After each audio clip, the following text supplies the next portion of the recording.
Jonas and Christoph Variety Channel. So we're going to be tackling a fun project today. We're going to be making a skull luminary jar. Ooh, sounds fancy. It is kind of fancy. I would still call this a 4-corpse difficulty rating though. There are some sharp cutting implements we'll be using, some hot implements we'll be using, so you definitely need Monster supervision. Absolutely. Alright, so first thing you're going to need is you're going to need a glass cylinder that you are going to be attaching all of your skulls to. You're going to be needing a whole bunch of plastic skulls in little bags. We guys actually got these from the Dollar Tree. The cheaper, the better, because you're going to be cutting these up. Some of the higher priced ones that you find in other stores like Michael's and stuff are too thick to be cutting up for the project we need today. So that's really important. So we have a Sybil sighting. Hi, Countess. So how do we begin? Well, first thing we're going to want to do is we're going to have to cut the back off of all of these little skulls. So there's a good way to test kind of where your flat point is. I know it's hard to describe, but if you take a rubber band and you put it around your skull, you can actually see where you would need to cut to keep it straight so that you can attach it easily to your jar. One note about the jar. You want the jar to be not having like adornments on it or anything. You want it to be nice and smooth. So like a textured jar or something like that probably wouldn't work with this because you can't attach the skulls easily. Just a plain cylinder like I said before. Exactly. Just try it out. Alright, so first thing first, you're going to take a awl and you're going to poke it right into the bottom center of the skull. That's all there is? It goes pretty easily, and then give it a little wiggle so that you can get your pair of scissors in there. So we're going to be using a pair of heavy-duty kitchen scissors so that it will cut. You don't want to use a good pair of scissors because this will likely ruin your scissors. You're just going to kind of force the scissors into that hole at the bottom. See if I can get it so you can see.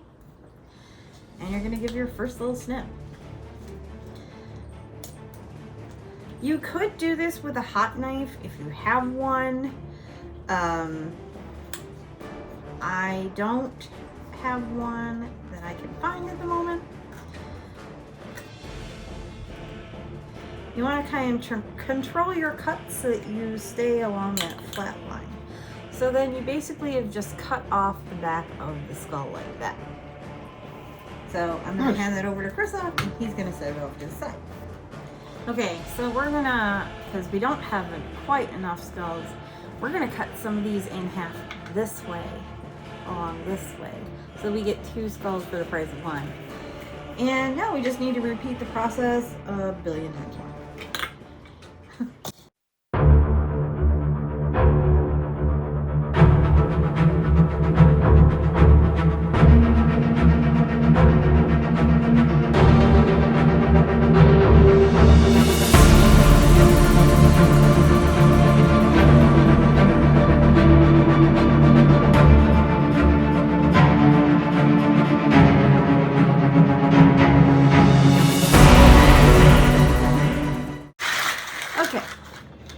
So now that we got all of our lovely skulls cut up, and some forward facing, some sideways, left or right, we'll have both left and right sides.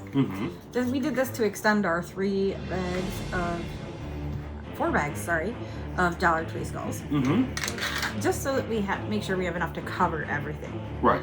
But the next thing we need to do is we need to make holes in all the little eyes and maybe even the noses so that the light shines through.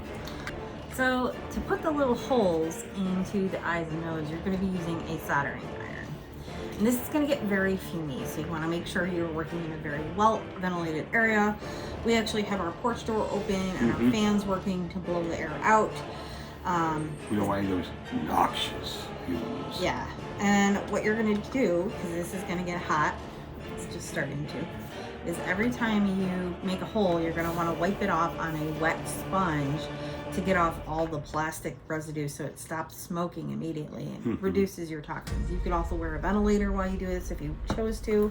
I think we've got enough ventilation, we'll be okay. Yeah. And Dollar Tree plastic is pretty cheap. Alternately, you could leave them closed. You know, may not, but you won't get a nice lighted effect. It'll just be a column that you can see light out of the top instead of light through all the eyes. Right. So we want to see the light through the eyes. So I'm just going to very carefully show you guys how you're going to do this. So you're basically going to take your tool and you're going to press it to the center of the eye. You're going to hold it there for a second. And then you're going to wiggle your tool back and forth a little bit. And then I'm going to take my awl. That's good. Sizzly. And I'm going to push the awl through and wiggle it around. And my awl is shaped so that it's going to force those eyes open bigger. And then that makes a nice smooth eyeball. And again, you know, you want, if you're a little monster, you want the momster supervision for this. Yeah, absolutely. I want to do this alone. No. So next eye, same thing. Press in the middle. Very light pressure. You don't want to be ramming this in there. Very gentle. And then take your awl and smooth out the hole. You might have to do it a couple times to get them even.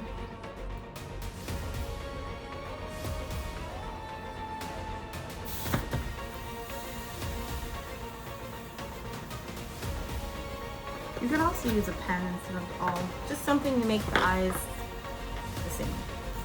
I think we're gonna not do nose on this. Yeah, I think the eyes. Just the eyes is enough. Yeah, absolutely.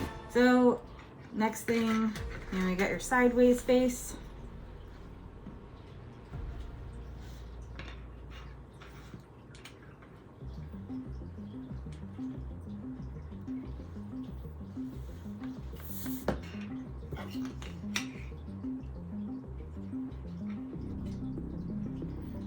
And there you go, another hole in through the eye. All right, we're gonna continue on doing this and we'll be back as soon as we're done. Okay, so now that we got all of our holes melted in all of the eye spaces, it's time to assemble them onto our jar. Okay. Now, you can layer them however you want. We're kind of going for a Catacombs of Paris look, so I might alter the directions and skulls. Kind of gonna see how it goes as I go along. So there's another good tip that can actually help you with your jar placement too. The first row you want to do while your jar is on the ground so that you don't make it tippy or wobbly. So your first row you want to do this way. I'm just using a high temperature glue gun and all-purpose glue sticks so they can work for either high or low temperature. The high temperature is going to make them bond better and stay better on our project. While we're waiting for hot glue to warm up, can we please talk about Christoph's awesome shirt here? So the Countess got me this as a Halloween gift. I love it. It is a silk shirt with, let me see if I can get a little bit better. I don't know if you guys can see it. All the Universal monsters on it. Yeah, all the Hollywood universe. Dracula, the Wolfman. I love the Wolfman. You know, Frankenstein. Bride of Frankenstein. Bride of Frankenstein. Yeah. Mummy. It was a really awesome gift. Countess got it from a store called Roosevelt. So here's their. We are not sponsored. We just wanted to point out it's really nice to find good quality shirts for men in spooky themes. And they have a whole bunch of other geeky, fun themes that you guys can shop for too. We just wanted to point it out. Trust me, I will be buying more. Oh yeah. Thank you again, Countess. I think you look great. Well, thank you. Alright, so I'm ready to put my first skull on. I'm just going to take a bead of hot glue and I'm going to put it all the way around the outside edge of the first skull. And you want to kind of try and work quickly because the hot glue is going to dry pretty fast. You just want to smoosh it on there. Gonna hold it for a few seconds while it sets. Now again, you want to make sure you're doing this in a well-ventilated area. This glue does have an odor to it. There you go. First skull done. Yeah, and now I'm just gonna go through and put all my other skulls on there.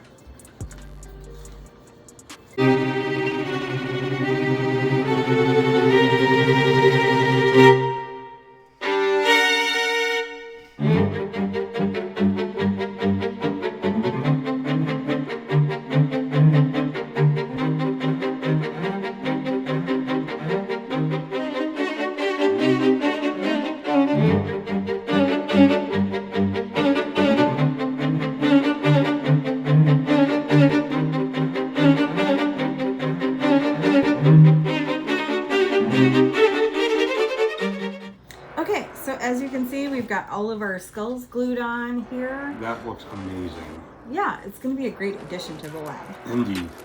So a couple other things that are really cool that you can do with this. You can take an air dry clay and you can put it between all the skulls and the cracks here. Mix a little bit of sand in and you'll get a nice gritty texture. Just push it in all those little spaces and let it air dry. Or alternatively, you could paint in there with some darker colors just to seal all the cracks. I'm not going to do that on film today. I might be doing it later. And then you can, paint, add some highlights and some browns to make your skulls look older. It all depends on your style and how you want the overall piece to look. And then, Christoph, tell them what kind of flame they should use. No flame. Right. You don't want to use any flame on this because it'll melt the glue. Since we use the hot glue, anytime the glass gets warm with flame, it has a tendency it could fall apart. You Yes. could really release that glue and make it all come off. Mm-hmm. So instead, we are going to use An LED candle.